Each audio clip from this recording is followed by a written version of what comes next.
नमस्कार, मी आकांक्षा MCN न्यूजच्या जालना बातमीपत्रात तुमचं स्वागत करते। या बातमीपत्राचे प्रायोजक आहेत संजीवनी मल्टी स्पेशालिटी हॉस्पिटल। आपल्या आरोग्याची संजीवनी, the skill to heal, the spirit to care. Dnyan Sanjeevani foundation school शैक्षणिक वर्ष 2026-27 साठी प्रवेश सुरू। जालन्याच्या बदनापूर शहरातील कॅनरा बँकेत 7.31 कोटी रुपयांचा अपहार झाल्याचा धक्कादायक प्रकार समोर आलाय। सोन्याच्या दागिन्यांची चोरी आणि बनावट सोने ठेवून 7.31 कोटी रुपयांची केली बँकेची फसवणूक करण्यात आली आहे। अखेर या प्रकरणात बदनापूर पोलीस ठाण्यात तिघांच्या विरोधात गुन्हा दाखल करण्यात आला असून बँक मॅनेजर आणि सुवर्णकार यांना पोलिसांनी ताब्यात घेतलंय, तर एक जण फरार असल्याची माहिती समोर आली आहे। जालन्यातील मर्चंट बँक आणि पूर्णवादी बँकेतील घोटाळा प्रकरण ताजं असतानाच दुसरीकडे जिल्ह्यातील बदनापूर शहरात देखील कॅनरा बँकेत 7.31 कोटी रुपयांचा अपहार झाल्याचा धक्कादायक प्रकार समोर आलाय। या प्रकरणी बदनापूर पोलीस ठाण्यात बँक मॅनेजर सुवर्णकार आणि इतर एक अधिकारी यांच्या विरोधात गुन्हा दाखल करण्यात आला असून बदनापूर पोलिसांनी बँक मॅनेजर आणि सुवर्णकाराला अटक केली असून इतर एक जण फरार आहे। कॅनरा बँक शाखेत सोन्याच्या दागिन्यांची चोरी आणि बनावट सोने ठेवून बँकेची 7.31 कोटी रुपयांची फसवणूक केली आहे। बँकेच्या धोरणानुसार सुरू असलेल्या त्रैमासिक पुनर्मूल्यांकन प्रक्रियेदरम्यान हा संपूर्ण घोटाळा उघडकीस आलाय। सुवर्णकार प्रवीण बुराडे यांनी बनावट सोन्याला खरे सोने असल्याचं प्रमाणित करून बँकेची फसवणूक करण्यात साथ दिली असल्याचे समोर आलंय। त्यामुळे संगनमत करून पदाचा गैरवापर करत बँकेचा विश्वासघात केला। दरम्यान या सगळ्या प्रकाराची सखोल चौकशी पोलिसांकडून करण्यात येत असून यामध्ये अजून काही जण सामील असल्याचा अंदाज पोलिसांकडून व्यक्त करण्यात आलाय। सर, बदनापूर शहरातील कॅनरा बँकेमध्ये जवळपास 7.5 कोटी रुपयांचा अपहार झाल्याची धक्कादायक बाब समोर आली आहे। नेमकं हे प्रकरण काय आहे आणि यामध्ये काय सविस्तर माहिती आहे? बदनापूर शहरातील कॅनरा बँकची शाखा आहे। काल त्यांचे महाव्यवस्थापक यांनी बँकेत येऊन त्रैमासिक चेकिंग केली असता त्यांना असं निदर्शनास आलं की ज्या सोनं तारण ठेवी ठेवलेल्या आहेत त्याच्यातील काही सोनं गायब असल्याचं दिसलं आणि काही सोनं हे डुप्लिकेट असल्याचं दिसलं। त्याच्यावरून त्यांनी तपासणी केली असता CCTV फुटेज आणि बाकी गोष्टी पाहिल्या असता बँकेचे मॅनेजर वीरेंद्र पाटणकर, त्यांचा सहकारी ऑफिसर संजय डोंगरे आणि सुवर्णकार प्रवीण बुराडे बदनापूर यांनी संगनमत करून बनावट सोनं हे खरं असल्याचं भासवून त्याच्या बदलीत कर्ज दिले आणि जे ओरिजिनल सोनं होतं ते बँकेतून चोरून घेऊन गेले। अशी 7.5 कोटीच्या जवळपास अफरातफर करून फसवणूक केलेली आहे। त्याच्यामध्ये बँकेचे व्यवस्थापक यांच्या फिर्यादीवरून काल पोलीस स्टेशन बदनापूर येथे गुन्हा दाखल झालेला आहे। त्याच्यामधील एक सोनार प्रवीण बुराडे यांना रात्री अटक केलेली आहे आणि जो वीरेंद्र जो पाटणकर हे आहे मॅनेजर, त्याला सुद्धा ताब्यात घेण्यात आलेले आहे।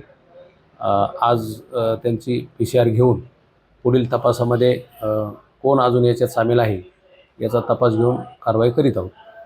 या घोटाळ्याची व्याप्ती वाढण्याची काही शक्यता पोलिसांना संशय आहे त्या संदर्भात? हो, याच्यामध्ये बरेच लोक सामील असल्याचा संशय आहे। अजून बँकेचे वरिष्ठ लोक किंवा साथीदार कोणी आहेत का याचा शोध घेणे चालू आहे। तसेच इतर लोकांनी त्यांना साथ दिलेली आहे का, स्वतःच्या अकाउंटवर काही पैसे घेतलेले आहेत का याचा तपास करून योग्य ती कार्यवाही करीत आहोत। जालना शहरात उघड्यावर मांस विक्री करणाऱ्यांवर महापालिकेने कडक कारवाईची मोहीम सुरू केली आहे। जालना शहरातील अंबड चौफुली ते इंदेवाडी रोडवरील उघड्यावर मांस विक्रेत्यांवर महापालिकेने कारवाई केली आहे। महापालिकेने आज अंबड चौफुली ते इंदेवाडी रोडवरील 4 ते 5 दुकानांचं अतिक्रमण काढून त्यांच्यावर दंडात्मक कारवाई करण्यात आली आहे। तर 2 दिवसांपूर्वी नूतन वसाहत येथील जवळपास 18 मांस विक्रेत्यांना समज देण्यात आल्याची माहिती अतिक्रमण निर्मूलन पथक प्रमुख सॅमसंग कसबे यांनी दिली आहे। तर मांस विक्रेत्यांनी उघड्यावर मांस विक्री करू नये, अन्यथा त्यांच्यावरती फौजदारी कारवाई करण्यात येईल असा इशारा देखील कर्मचाऱ्यांनी दिलाय। आज रोजी अतिक्रमण मोहिमेमध्ये प्रमुख DC राठोड, स्वच्छता निरीक्षक अरुण वानखेडे, शोएब खान, श्रावण सराटे, राजू कांबळे, हरिश्चंद्र लोखंडे आणि इतर स्वच्छता कर्मचाऱ्यांची उपस्थिती होती। ही मोहीम दिनांक 24/4/2026 पासून जे उघड्यावर मांस विक्री करणारे जे आहेत हे कत्तलखाने तर त्यांच्यावर कारवाई करण्यासाठी आम्हाला वरून आदेश दिलेले आहेत। हे आदेश माननीय जिल्हाधिकारी अमिषा मित्तल व आता रुजू झालेल्या ज्या महोदया आहेत ते आयुक्त अंजली शर्मा यांच्या मार्गदर्शनाखाली कांबळे साहेब आपले उपायुक्त हे आमचे टीमचे बॉस आहेत. ही मोहीम अशी चालू राहणार आहे. जे उघड्यावर मास्क विक्री करतील त्यांचं अतिक्रमण आम्ही निष्कर्षित करू आणि जर त्यांनी काले करून आणि काचाचं पार्टिशन करून जर त्यांनी त्याचं विक्री केली नाही तर त्याच्यावर ठोस कारवाई करण्यात येईल, दंडात्मक कारवाई करण्यात येईल आणि ही मोहीम अशी सतत चालू राहील. आज रोजी कुठल्या ठिकाणी ही मोहीम राबवण्यात आली? नूतन वसाहत चे 18 दुकानं आम्ही आता बंद केलेले आहेत. त्यांना ताकीद दिलेली की तुम्ही उघड्यावर मास्क विक्री करू नका. जर विक्री करताना तुम्ही आढळून आल्या तर तुमच्यावर कारवाई करण्यात येईल. आणि आंबड चौफुलीचे पुढे इंदेवाडीच्या रस्त्याला तिथं 4 ते 5 दुकानं आम्ही निष्कर्षित करून त्यांना देखील त्यांच्यावर कारवाई करण्यात आली, दंडात्मक कारवाई करण्यात आली आहे. प्रत्येक दुकानदाराकडून 1000 रुपयाची पावती फाडण्यात आलेली आहे. कारण की ते बंद होते त्याच्यामुळे त्यांच्याकडून 1000 रुपयाची पावती फाडण्यात आली. जर ती चालू असली असती तर 3,000 रुपये पावती फाडण्याचा रोल आहे, तसं नियम आहे, तसं कानून आहे.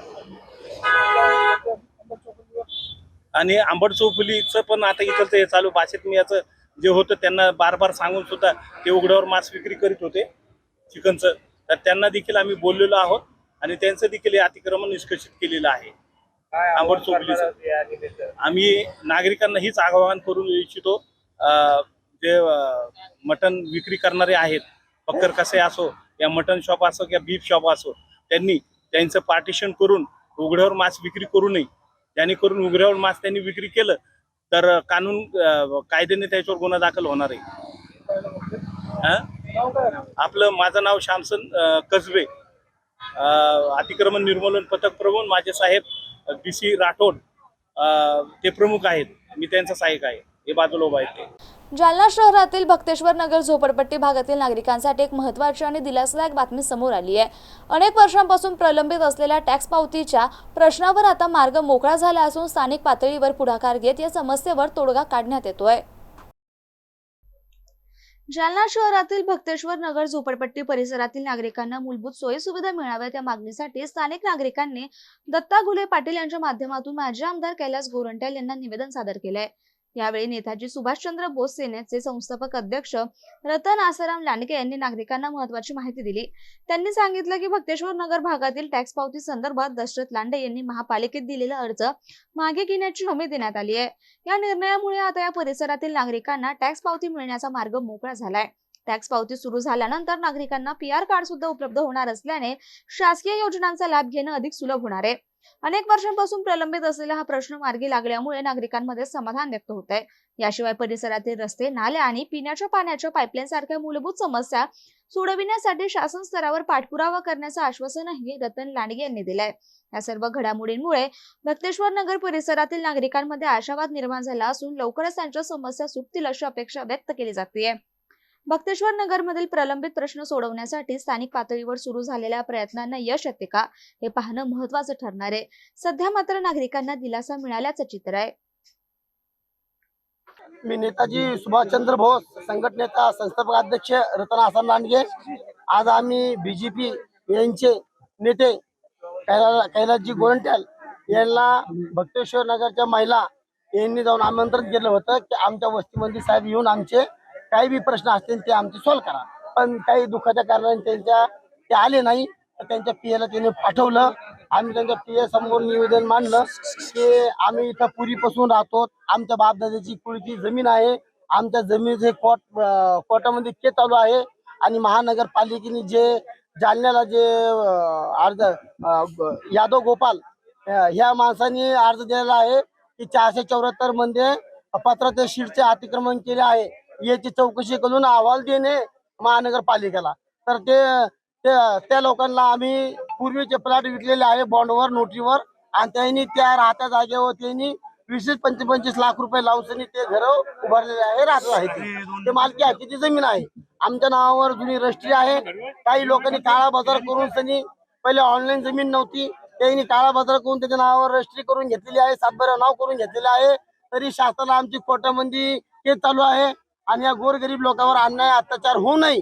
आणि विशेष तर इथं कोणतंही बावनकुळे साहेबांनी सांगितलं आहे की आमची मालकीची जमीन तर सोडा, पण जे शासकीय जमीन जर बसले आहे त्याला 1 गुंठ्यापासून 1.5 गुंठ्या लोक त्याला क्लिअर कार्ड रजिस्ट्री करून द्यायचं असं त्यांनी वचन दिलं आहे. तर आपल्या समोर सरकार आहे, बावनकुळे साहेब आहे, फडणवीस साहेब आहे, तर आपल्याला जनतेला गोरगरीब जनतेला भ्यायचं काय कारण आहे? आपण कोर्ट गाठू, कोर्टाला लढू आपण.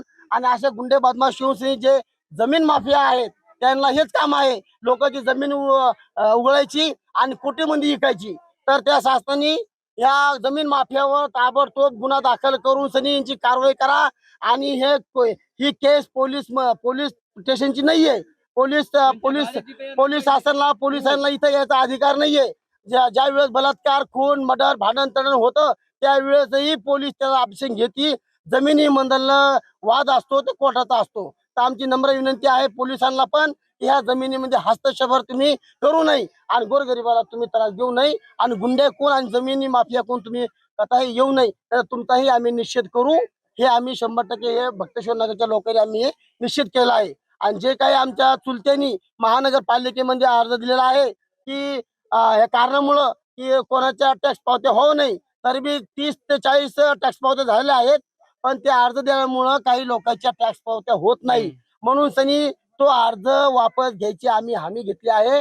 आणि आम्ही अर्ज वापस घेतल्यानंतर 100% महानगरपालिकेमध्ये गोरगरिबांचे टॅक्स पावत्या सुरू होतील. भक्तेश्वर नगरवरून बोलते. आम्ही एवढे गोरगरिबीचे इतके वर्ष 20-20 वर्ष झाले, आम्हाला 20-20, 25-25 वर्ष झाले तेव्हापासून इथं राहतो आम्ही. एवढे तकलीफ उचललेली इथं. आणि आता दुसरे लोक येतात आणि म्हणतात तुम्ही घर खाली करा. नाही खाली केलं तर आमच्यावर बोलतात बुलडोजर आणि गपचिप हे बसवितात मिटिंगी आणि तुम्हाला 1 बेडचा रूम देतो म्हणते आणि ते लोकांच्या जागेवर देते. आम्ही कसं काय कुठं काय करावं? आम्हाला आतापर्यंत लांडग्याच्या बरोबर याच्यासाठी आम्हाला हे झाली होती, गलतफहमी झाली होती रतन लांडगेच्या बद्दल. तर माझी ती दूर झाली. आता मी त्याच्यासाठी हे करते. आणि मला जास्त बोलायचं नाही. आमच्या आता लोक आमच्या दारात आले नाही पाहिजे आणि आम्हाला धमक्या नाही दिल्या पाहिजे. जेव्हा बी येते आम्ही मारून टाकू म्हणते. आता आमच्यात समजा आम्ही रात्री झोपलो, आम्हाला जर कोणी मारून टाकलं तर आमच्यासाठी कोण उठणार आहे? दगडा फेकते पत्रावर. शिवसेना जालना लोकसभा प्रमुख खासदार संदीपान भुमरे यांच्या अध्यक्षतेखाली आणि शिवसेना उपनेते तथा आमदार अर्जुनराव खोतकर यांच्या प्रमुख उपस्थितीत जालना विधानसभा मतदारसंघातील बूथ प्रमुख, गटप्रमुख, शिवसेना पदाधिकारी, BLA आणि शिवसैनिकांचा मेळावा मोठ्या उत्साहात संपन्न झाला. यामुळे मतदार यादी पुनर्विलोकन मोहिमेला वेग येणार आहे आणि आगामी निवडणुकांच्या पार्श्वभूमीवर संघटन अधिक बळकट करण्यासाठी तसेच मतदार यादी पुनर्विलोकन मोहिमेला गती देण्यासाठी शिवसेनेच्या वतीनं जालना विधानसभासह लोकसभा मतदारसंघातील सर्वांनी जोमानं कामाला लागलं पाहिजे असं प्रतिपादन खासदार संदीपान भुमरे यांनी केलंय. गुरुवार दिनांक 23 एप्रिल रोजी जालना येथे आयोजित या मेळाव्याला कार्यकर्त्यांचा मोठा प्रतिसाद मिळाला. मेळाव्याच्या अध्यक्षस्थानी संभाजीनगरचे खासदार तथा जालना लोकसभा संपर्क प्रमुख संदीपान पाटील भुमरे होते. तर कार्यक्रमास मंत्री तथा आमदार अर्जुनराव खोतकर, जिल्हा संपर्क प्रमुख भास्करराव आंबेकर, पंडितराव भुतेकर, भाऊसाहेब घुगे, मनपा विरोधी पक्षनेते कमलेश खरे, गटनेता दीपक राठोड, तालुका प्रमुख भगवान आंभोरे, युवा सेना तालुका प्रमुख भागवत काळे, राहुल गवारे, उपजिल्हा प्रमुख संतोष मोहिते, वसंत राजे जाधव यांची प्रमुख उपस्थिती लाभली. यावेळी विविध पदाधिकारी आणि शाखा प्रमुख, बूथ प्रमुख तसेच महिला कार्यकर्त्यांची मोठ्या संख्येने उपस्थिती होती. शिवसेना प्रमुख नेतृत्वाच्या मार्गदर्शनाखाली तालुक्यात मजबूत संघटन उभारण्याचा विश्वास त्यांनी यावेळी व्यक्त केला. मेळाव्यात भूस्तरावरील संघटन अधिक सक्षम करण्यावर विशेष भर देण्यात आला. मतदार यादी पुनर्विलोकन मोहिमेअंतर्गत नवीन मतदार नोंदणी, नावांमध्ये दुरुस्ती, स्थलांतरित मतदारांची नोंद, दुबार मयत मतदारांची नावे वगळणे आणि मतदार यादी 100% अचूक करण्यासाठी आवश्यक असलेल्या प्रक्रियेचे सविस्तर मार्गदर्शन कार्यकर्त्यांना करण्यात आले. कार्यकर्त्यांच्या मोठ्या उपस्थितीमुळे संपूर्ण वातावरण उत्साहपूर्ण आणि ऊर्जावान झालं होतं. यावेळी ॲडव्होकेट भास्करराव मगरे, महिला आघाडी जिल्हा प्रमुख शिंदे, विजया चौधरी, महिला आघाडी प्रमुख उज्ज्वला फोफलिया, नगरसेवक संजय डुकरे, दुर्गेश काठोटीवाले आदी मान्यवर उपस्थित होते. आणि हे बातमीपत्र इथेच संपलं. पुन्हा भेटूया पुढील बातमीपत्रात. तोपर्यंत पाहत रहा MCN न्यूज. नमस्कार.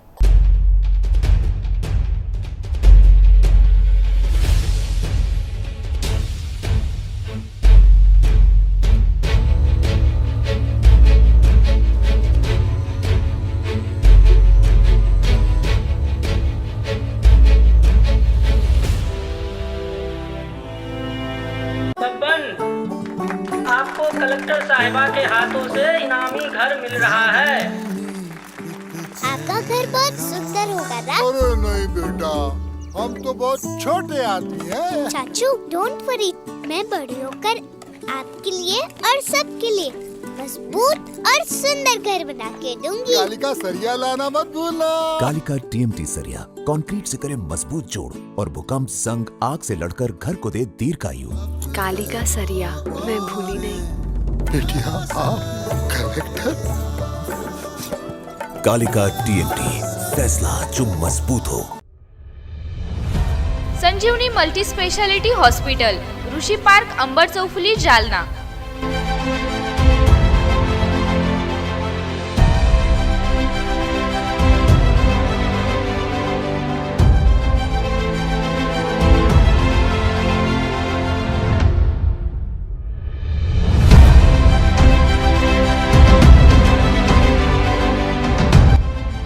महात्मा ज्योतिबा फुले जन आरोग्य योजना आणि प्रधानमंत्री जन आरोग्य आयुष्मान भारत योजना उपलब्ध। मेडिसिन विभाग, बालरोग विभाग, स्त्रीरोग विभाग, अस्थिरोग विभाग, सर्जरी विभाग, नाक कान घसा विभाग आणि पॅथॉलॉजी विभागात काम करणारी तज्ञ डॉक्टरांची टीम।